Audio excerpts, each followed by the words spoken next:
ọba jọba lọ oníbọ̀ ẹkùn góòdù ẹ̀ ó máa ra ilé ọba oníwò ìwò tó ṣàwò oníbẹ̀ẹ̀kùn ṣàwò góòdù oníbẹ̀ẹ̀kùn lásán ó máa ra gbogbo àwọn ọ́fíìsà àbídọ́tọ̀ ìwò bóyá tó fi jọba ìwò tí wọ́n ṣàwò tó wá fi very dark man jẹ atún ìlú ṣe of ìwò kò tún ayé tí wàá ṣe o wípé àwọn gọgọ kí ló ti ṣe ayé èèyàn mẹ́rin ló ti tún ṣe kó wọ́n fi very dark man di manipulator wọ́n fi ń joyè atún ìlú wò ṣe àbí atún ayé tani ṣe ẹ̀yin gan ẹ̀ ń ba òòṣà jẹ́. You know why I come outside and come and drag this man called Ọba Ìwó? There's a lot of videos, a lot of disgrace tí Ọba Ìwó máa ń disgrace àwọn Yorùbá ọba. He's a disgrace king. Why? Kí ló tó ń bú Ọọ̀ni of Ifẹ̀? Gbogbo ọba ni wọ́n ṣe dáadáa lójú yín. Ẹni ọba tó bá ti ń ṣòṣà will be insulting them, swearing for them, swearing for Ògún, swearing for òòṣà, swearing for Ọ̀ṣun, swearing for living dead, walking dead. Even people wey dey alright, people wey dey alive, you dey insult them. Òòṣà tó ti kú, tó tún oúnjẹ jí, tó ń forúkọ jí, tó ń pè, tó ń jí, tó ń jẹ, ẹ tún go against ẹ. Who go against you? Whoever go against you? Ṣé wọ́n go against yín lọ fi ìjọba Ìwó? Tẹ fi ń go against gbogbo òòṣà gbogbo ilẹ̀ Yorùbá. Ìgbà náà ẹ wá jáde sí yẹn fún very dark man ní atún ayé ṣe. Ẹ change ẹ. Very dark man atún ìlú Ìwó ṣe kò tún ayé tiwa ṣe o. Kí ló fi tún ayé yín ṣe? Hello Nigeria, my country, help me ask this man wey give very dark man title. Ipe kí ló fi tún ayé ṣe? Make he give me three options, different kind of help tó ti help èèyàn. Ọmọ Ìwó mélòó ló help? Ọmọ Nàìjíríà mélòó ló help? Ọmọ àdúgbò yín mélòó ló help? Ló ti fi sí iléeṣẹ́, ló ti mú ọmọ lówó tó ṣe pé he's a manipulator. Ẹ jẹ́ kó máa ríyàn dáadáa pẹ̀lú yín náà. Tó bá gbọ́n rí yín pẹ̀lú àwọn Ọọ̀ni of Ifẹ̀ ni. Ọba Ìwó ẹ jẹ́ kó máa rí àwọn ẹ lọ kọ́ṣẹ́ lọ́dọ̀ àwọn Ọọ̀ni of Ifẹ̀ o báwọn ọba ṣe ń ṣe. Ṣé ẹ lọ́ọ́ bá ń ṣe Ọba Ìwó àbí tẹ́ ẹ ṣáwó náà? Ṣé ẹ lọ́ọ́ bá ń ṣe? Now they go against our culture. Ẹ náà bá Yorùbá ní kò pẹ̀lú Ìgbò lẹ́jà ìjẹ Yorùbá sí lẹ́jọba sí. Àwọn Ìgbò gan ṣòṣà, Haúsá gan lóṣà, kí ló dé? Òṣà ò ní ṣàmú wa lọ́wọ́ náà. Please o, Nigeria my country, ẹ bá wa bẹ́ẹ̀ ọ́fíìsà àbídọ́tọ̀ Ìwó. Bóyá tó fi jọba Ìwó tí wọ́n ṣàwó tó wá fi very dark man jẹ atún ìlú ṣe of Ìwó kò tún ayé tí wàá ṣe o. Wípé àwọn gọgọ kí ló ti ṣe?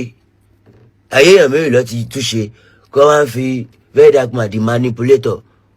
Wọ́n fi ń joyè atún ìlú wò ṣe àbí atún ayé tani ṣe.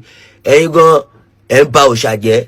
Ọba tó fi jọba since I was born in my life mi rí ọba Yorùbá tó ba òòṣà jẹ́ rí. Ọba Ìwó ni first person. Wọ́n máa kọ́ ẹ̀yin ọmọ school ó máa jáde nínú test. Who is Nigeria king, Yorùbá king that go against Ìṣẹ̀ṣe? Is Ìwó king kò ṣáwó kò ṣe kankan. Ó máa ń go against Ìṣẹ̀ṣe. He swear for Ìṣẹ̀ṣe people a lot. Ẹ̀yin oníṣẹ̀ṣe is now to come outside. Ẹ dìde tán bọ́lá ń ṣe ní kí n dìde tọ́lá ń gbẹnu mi sọ Ọlọ́run ẹ wò Ìṣẹ̀ṣe ò ní di kò ní ṣá mọ́ wa lọ́wọ́ o. Àwa là ń ṣe òòṣà òjò ní ṣá mọ́ wa lọ́wọ́. Ó ti yé yín. Ẹ jẹ́ ẹ kọ́ yín bó ṣe ń ṣe òòṣà. Ìṣẹ̀ṣe làgbà kọ́fọ́ bá kan jẹ ọba ńlẹ̀ Yorùbá kó ní kò sóòṣà pé ọ̀ gbọ́dọ̀ máa borí, ọ̀ gbọ́dọ̀ máa bọ Ọ̀ṣun, ọ̀ gbọ́dọ̀ máa bọ Ògún, ọ̀ gbọ́dọ̀ máa bọ gbogbo ẹ̀. Kí ló kàn yín? Ọba tí ò ṣáwó, ọba tí ò fòṣà ló jẹ. Ó dẹ̀ jọba sílùú. Kò fáàlù ló jẹ, kò fòṣà ló jẹ. Kò bo èṣù, kò bo òòṣà, kò bo Ọ̀ṣun, kò bọ́ gbogbo ẹ̀. Ní ẹjọba síwò ẹ ṣáwó. Ẹ bọ́ àwọn aláwo, ẹ bú gbogbo ọ lójoojúmọ́. Now, very dark man. The man will give you title chief àtayé ṣe kò túlù ṣe kò tádùúgbò ṣe kò tó ṣàṣe òṣàlẹ̀ Yorùbá kò tún ṣe òṣì lẹ́jọ́ ṣe ẹ̀yin máa bọ rẹ̀ ọ ń bọ rẹ̀ ń lu yín ọ ń bòṣà ẹ̀ ń bòṣà eégún yín ń kọ́ eégún yín ń kọ́ ṣe ń gbégún jáde orò ń kọ́ olóró ń ké ìgúnnukó ń kọ́ ẹ jẹ́ ká máa mọ̀ nǹkan tá à ń ṣe ìṣẹ̀ṣe làgbà ẹ máa rin ìṣẹ̀ṣe fìn ta ló fi ń jọba tí ò tẹ̀fá tí ó wò ó ṣé wọn dá ni ṣé kò yàn ni tọ́ba dobi yín ṣó ń yàn ẹ dẹ̀ ní ẹ ṣáwó ẹ jọba sí wò ẹ ká mọ̀ nǹkan tá à ń ṣe wà lọ fún fẹ́ẹ́ dákun ní táyé ṣe ayé ta ló tún ṣe sáyé yín ló tún ṣe àbáyé ta ni. àwọn ọba tó máa ń fún mi lóyè àwọn ọba tí mo mọ̀ góòdù lọ́wọ́ ó ní bá ẹkùn bàbá mi góòdù ní gbogbo ara kìkìtà góòdù ọba tó jọba lọ ẹ̀yin fáǹsì mi àkàmọ́ ẹkùn náà wà bẹ́ẹ̀ o àkàmọ́ ẹkùn nítorí ọba tó ju ọba lọ àwọn ọba tó ní gold tó lówó wọn ṣẹ̀ṣẹ̀ ṣe ọba tó kan tó bá sọ nílẹ̀ Yorùbá tó ní òun wá kan wọ́n bá kan ó ṣáwó ìwó kan ó ṣáwó ó dẹ̀ fẹ́ lówó ó dẹ̀ lówó àṣàgbọ̀ sórí pé kíní kan ẹjí nǹkan pé ẹ̀yin gan gbogbo scammer ní Canada wine ṣé àwa lè máa sọ fún pé ẹni kò sí ṣẹ̀ṣe pé ẹ believe in ìṣẹ̀ṣe ta ló wá fi yín jọba òṣìlẹ̀ ń ṣe ṣé ẹ̀ la máa bá yín ṣe ọba Ìwó tẹ sọ fún wọn pé kò sí ṣẹ̀ṣe bẹ́ẹ̀ náà lẹ bú Ọọ̀ni of Ifẹ̀ ọba ju ọba lọ ọba tó ń ta sí Ọọ̀ni of Ifẹ̀ ní Ọọ̀ni of Ifẹ̀ ń ṣẹ̀ṣẹ̀ ṣe pé Ọọ̀ni of Ifẹ̀ kún powder ọba gòṣà onógun powder gbà tó wọ̀ pè bí wọ́n ṣoṣà fún ẹ̀ wọ́n dira fún ẹ̀ wọ́n ṣe wọ fún ẹ̀. ẹ̀yin fa o ẹ̀yin tá ń dífá ta ló dífá fọ́ba yẹn ta ló yàn fọ́ba olójú èèyàn tá a máa fún lọ́ba o ẹ má lọ fáwọn lọ́ba o. ọba tí ò ṣe ìpèsè ẹ̀nà ibùgọ́ kò wọ gbọ́dù ọba tí ò ṣàwo tó sọ̀rọ̀ òṣà láìda tó ní kò sí ìbílẹ̀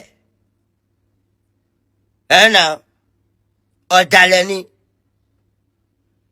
ẹ wá lọ́ọ́ fa dòdì very dark man you be adòdì wọ́n fi ẹ̀jẹ̀ táyé ṣe ayé táyé ó tún ṣe àwòyá múnà pẹ́ẹ́s very dark man ṣe ayé ta ló tún ṣe ṣó ń ba Nàìjíríà jẹ́ ni àbò tún dákú ṣòro Nàìjíríà ṣó ń tún ayé yín ṣe ni àbò tún dájú gbòòyìn ọba Ìwó ẹ ṣáwó kọ́lá má jẹ kẹ́ ẹ wó torí ẹ kì í ṣàwó bá ló fi ń jọba. àwọn òòṣà wà nílé Ifẹ̀ wọ́n bọ òòṣà nílé Ifẹ̀ àwo wà nílé Ifẹ̀ ọba Ọọ̀ni of Ifẹ̀ àwo ni ọba Ìwó wá sọ pé ẹ̀yin kan ẹ̀ ṣàwo ẹ̀ bú àwọn àwo wọ́n ní ẹ lọ fi fẹ́ darkman manipulator jẹ́ àtayé ṣe ṣókó lọ fi tó ayé yín ṣe ní ìṣẹ́gbọ̀ gbádòdì ni ẹ má yẹ kó fokó tó ayé yín ṣe bàbá mi ẹ sá fún ọ ọba Ìwó ẹ sá fún ọ ọba yẹn fẹ́ darkman kó sùn lẹ́yìn o adódì ni wọ́n máa ń sẹ́ndì bọ́dì ẹ̀ sáwọn èèyàn máa ń sẹ́ndì gbogbo ẹ̀ àwọn èèyàn ní rẹ́kọ̀dù ẹ̀ tẹ́ bá fẹ́ fáwọn èèyàn lóye ẹ̀ fáwọn tó ní good people tó ní future yes na tó ń náwó sílùú tí ò ṣe manipulator ẹ fún ọ lóye ẹ láwọn èèyàn fún lóye bọ̀. ẹ lọ fún fẹ́ẹ́ dàpọ̀ lóye ẹ fàdódì lóye ẹnu táyé ṣe wọ́n ti fokó táyé ẹ̀yìn náà ṣe àbí ṣé wọ́n dòdì yín ní àbẹ́yìn lẹ dòdì wọn 1 2 mo gbọ́ ń gbégbà kan ẹ̀ ń bú Ọọ̀ni of Ifẹ̀ ọba jọba lọ o ọba tí ò délé Ọọ̀ni of Ifẹ̀ kò sí fẹ́ ọba wà lọ́tà Aláké ọba Ẹ̀gbá wọ́n wà lẹ́gbàá wọ́n ṣẹ̀ṣẹ̀ ṣe ọba Ọ̀tà wọ́n ṣẹ̀ṣẹ̀ ṣe Ó gbọ́ pa amúlòdùn ní mí ni. Ọba tìgbó ní ó tìgbó ọ̀tìgbó. Onítìgbó ọ̀tìgbó. Wọ́n fi mí jẹ amúlòdùn. Ẹ fásì mi. Ògo ni mí. Àwọn àgbẹ̀ wọ́n fi mí jẹ ògo Yorùbá. Ògo àdúgbò street king. Number 1 ọba tí mi mọ̀. Ọba Ìbàdàn wà o. Wọ́n ṣòṣà Ìbàdàn. Ọba Ọ̀yọ́ wà. Wọ́n ṣòṣà lọ́yọ́. Òṣà ò ní ṣá mọ́ wa lọ́wọ́. Ọọ̀ni of Ifẹ̀, mo délé Ọọ̀ni of Ifẹ̀, wọ́n fún mi lówó, wọ́n fún mi lóúnjẹ. Mo délé wọn lóru mo rí ọba. Alẹ́ ni mo rọ́ba. Ògo ni mí. Lọ́bí sódà di rán àwọn agbárin. If they wan run you, run o. Don't allow them run you. Ọbẹ̀ kó táyà sẹ́sẹ́. Very dark man. Wow, ball and bell. They give you àtayéṣe. Ayé èèyàn mẹ́rin ló ti tó ṣe. You manipulator. Ó ń bá yé àwọn èèyàn jọ oríṣiríṣi. You and this man call Ìwó man. Ta ló fi jọba tó ń bú Ọọ̀ni of Ifẹ̀. Ọba ni Ọọ̀ni of Ifẹ̀. Ifu gan kó tó délé Ifẹ̀, ó máa sanwó débẹ̀ ni. Ó máa sanwó mọ́tò, kò sí mọ́tò ọ̀fẹ́. Mo wá délé ọba Ọọ̀ni of Ifẹ̀. Wọ́n fún mi lóúnjẹ. Wọ́n fún mi lépo, wọ́n fún mi láta. Èmi ò ṣàmì ìka of Africa tó. Mi ò kí ń ṣe adódì. Mi ò tàdí mi jẹun. I do music for living, orin mo fi ń gawú. Àwọn àgbẹ̀ ló fi mí jọba. Àgbẹ̀, God bless àgbẹ̀ peoples. They give me almost 6 million. Kó tó gbé adé lé mi lórí. Mo ní adé táwọn àgbẹ̀ fún mi. Òun àìmì ṣé òun àìmì àwọn àgbẹ̀ ló fi mí jọba. Ọba Ìwó. Wrong information. Ọba wo ló fún ẹ lóyè? Tí ó fún ẹ nílẹ̀kẹ̀ góòdù sí. Tí ó fún ẹ lówó sí. Very dark man. Ó ń bẹ́ o. Ó ń bẹ́ o. Wọ́n á bẹ́ o. Come. Ká má pàdé o. I'm the street king. Wọ́n lọ pé wọ́n fún ẹ ní àtayéṣe. Ayé táyé tún ṣe. Tó bá wọnú ayé ẹ. Tó bá ní kó wọnú ẹ padà. Wá. Má ẹ̀kọ́ tí ẹ wá sọ́dọ̀ ti wá o. Má wà lápá bí o.